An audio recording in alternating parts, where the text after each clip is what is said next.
संक्षिप्त शिव पुराण उमा संहिता। काल या मृत्यु को जीत करके अमृतत्व प्राप्त करने की 4 यौगिक साधनाएं।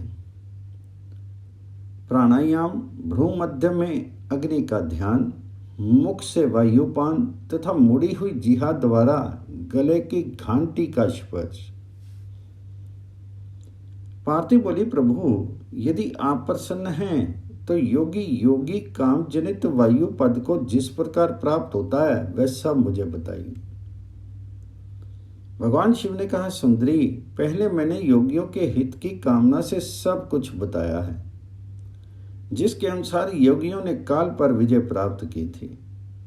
योगी जिस प्रकार वायु का स्वरूप धारण करता है उसके विषय में भी कहा गया है। इसलिए योग शक्ति के द्वारा मृत्यु दिवस को जान करके प्राणायाम में तत्पर हो जाएं।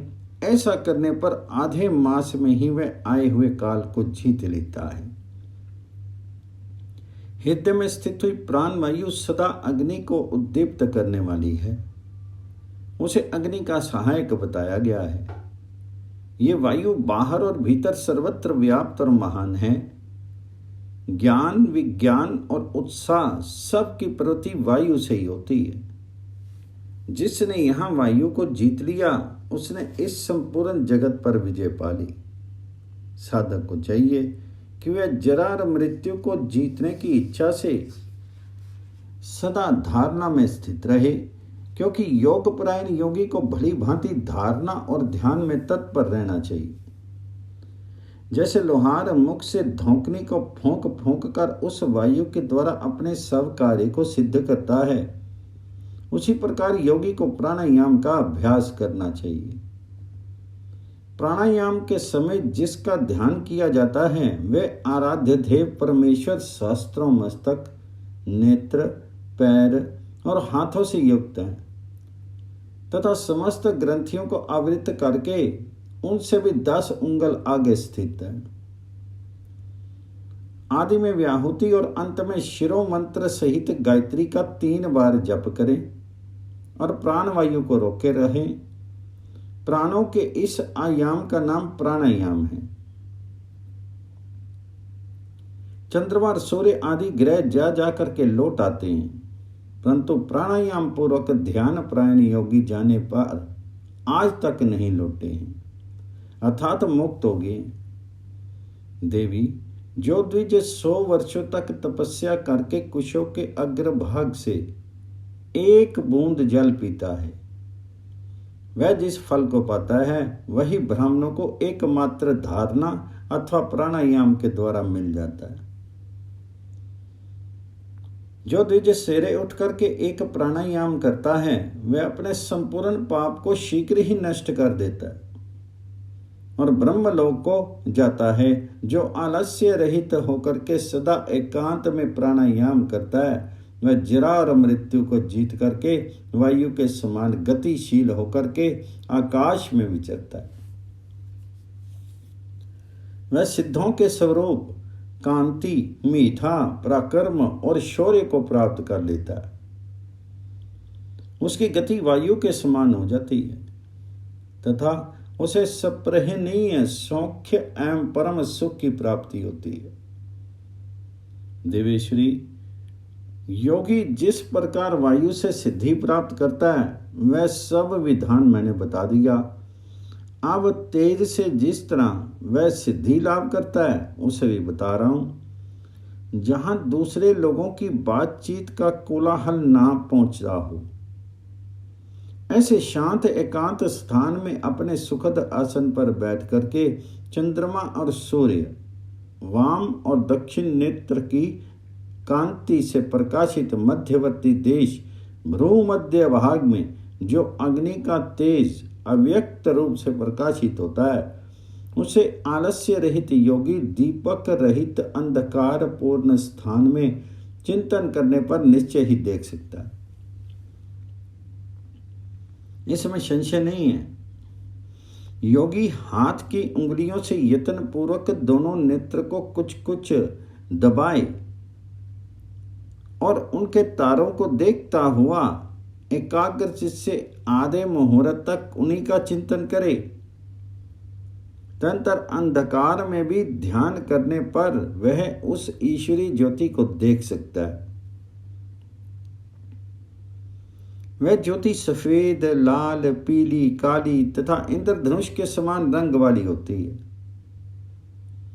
भौहों के बीच में ललाटवर्ती बाल सूर्य के समान तेज वाले उस अग्निदेव का साक्षात्कार करके योगी इच्छा अनुसार रूप धारण करने वाला हो जाता है तथा मनवांछित शरीर धारण करके क्रीड़ा करता है।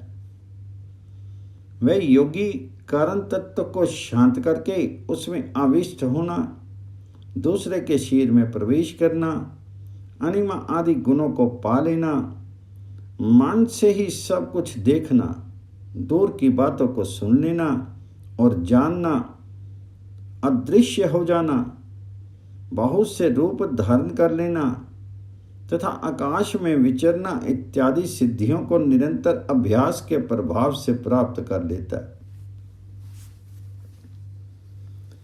जो अंधकार से परे और सूर्य के समान तेजस्वी है, उसी इस महान ज्योतिर्मय पुरुष परमात्मा को मैं जानता हूं। उन्हीं को जान करके मनुष्य काल या मृत्यु को लांघ जाता है। मोक्ष के लिए इसके सिवा दूसरा कोई मार्ग नहीं। देवी, इस प्रकार मैंने तुमसे तेज स्तव के चिंतन की उत्तम विधि का वर्णन किया है, जिससे योगी काल पर विजय पाकर के अमरत्व को प्राप्त कर लेता है। देवी, आप पुनः दूसरा श्रेष्ठ उपाय बताता हूं, जिससे मनुष्य की मृत्यु नहीं होती। देवी, ध्यान करने वाले योगियों की चौथी गति साधना बताई जाती है। योगी अपने चित्त को वश में करके यथा योग्य स्थान में सुखद आसन पर बैठे, वह शीर को ऊंचा करके अंजलि बांध करके चोंच किसी आकृति वाले मुख के द्वारा धीरे धीरे वायु का पान करे। ऐसा करने से क्षण भर में तालू के भीतर स्थित जीवनदायी जल की बूंदें टपकने लगती हैं। उन बूंदों को वायु के द्वारा लेकर के सूंघे। वह शीतल जल अमृत स्वरूप है। जो योगी उसे प्रतिदिन पीता है, वह कभी मृत्यु के अधीन नहीं होता। उसे भूख प्यास नहीं लगती है। उसका शरीर दिव्य और तेज महान हो जाता है। वह बल में हाथी और वेग में घोड़े की समानता करता है। उसकी दृष्टि गरुड़ के समान तेज हो जाती है और उसे दूर की भी सब बातें सुनाई देने लगती हैं। उसके केश काले काले और घुंघराले हो जाते हैं तथा अंग कांति गंधर्व एवं विद्याधरों की समानता करती। वह मनुष्य देवताओं के वर्ष से 100 वर्षों तक जीवित रहता है तथा अपनी उत्तम बुद्धि के द्वारा बृहस्पति के तुल्य हो जाता है। इसमें इच्छा अनुसार विचरने की शक्ति आ जाती है और वह सदा ही सुखी रह करके आकाश में विचरण की शक्ति प्राप्त कर लेता है। वरानने, अब मृत्यु पर विजय पाने की पुनः दूसरी विधि बता रहा हूं, जिसे देवताओं ने भी प्रयत्न पूर्वक छिपा रखा है। तुम मुझे सुनो। योगी पुरुष अपनी जिह्वा को मोड़ करके तालू में लगाए। कुछ काल तक ऐसा करने से वह क्रमशः लंबी होकर के गले की घाटी तक पहुंच जाती। तदंतर जब जिह्वा से गले की घाटी सटती है, तब शीतल सुधा का स्त्राव होता है। उस सुधा को जो योगी सदा पीता है, वह अमृतत्व को प्राप्त होता है। अध्याय 27 पूर्ण।